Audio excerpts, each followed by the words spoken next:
Lorsque j'étais candidat en 2007, j'avais dit que nous ferions le service minimum dans les transports en commun.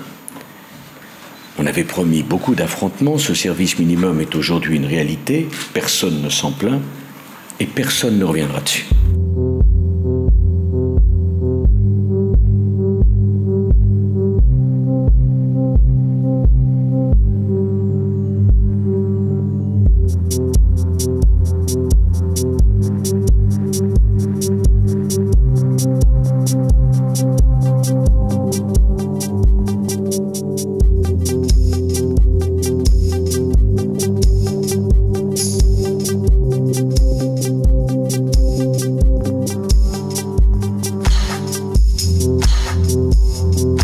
La loi de 2007 prévoit aussi qu'un accord doit être signé avec les syndicats, évidemment en amont de la grève, pour organiser ces moments de grève. Il y a des contrats de ce type qui ont été signés. Par exemple, pour la RATP, il est prévu un service minimum de 50%. Sauf que dans la vraie vie, c'est vrai que cette obligation n'est pas assortie de sanctions. C'est difficile d'assurer un service minimum parce qu'on ne peut pas réquisitionner le personnel. On ne peut pas forcer les gens à venir travailler lorsqu'ils ont déclaré qu'ils souhaitaient faire grève.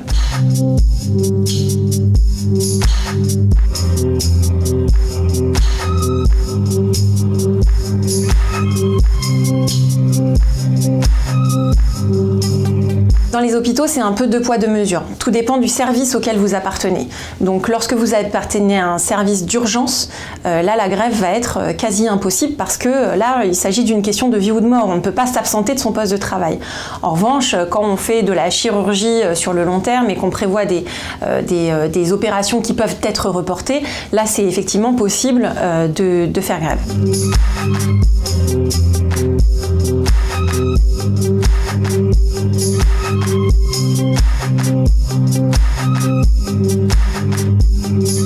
Cette loi qui prévoit que dès lors qu'il y a un mouvement de grève qui est suivi à au moins 25%, la mairie doit mettre en place un service de garde finalement pour les enfants pour permettre à leurs parents d'aller travailler.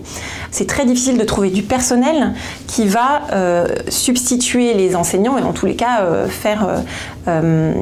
s'occuper de la garde de ces enfants pendant la grève. Dans la vraie vie, ce qui se passe bien souvent, c'est lorsqu'il y a une grève qui est effectivement très suivie, bien souvent les écoles sont contraintes d'annoncer aux parents au moment de la rentrée désolé, on ne peut pas prendre vos enfants parce que là on n'a personne pour assurer leur garde, on n'a pas réussi à trouver suffisamment de personnel pour assurer la sécurité de vos enfants pendant cette journée de grève.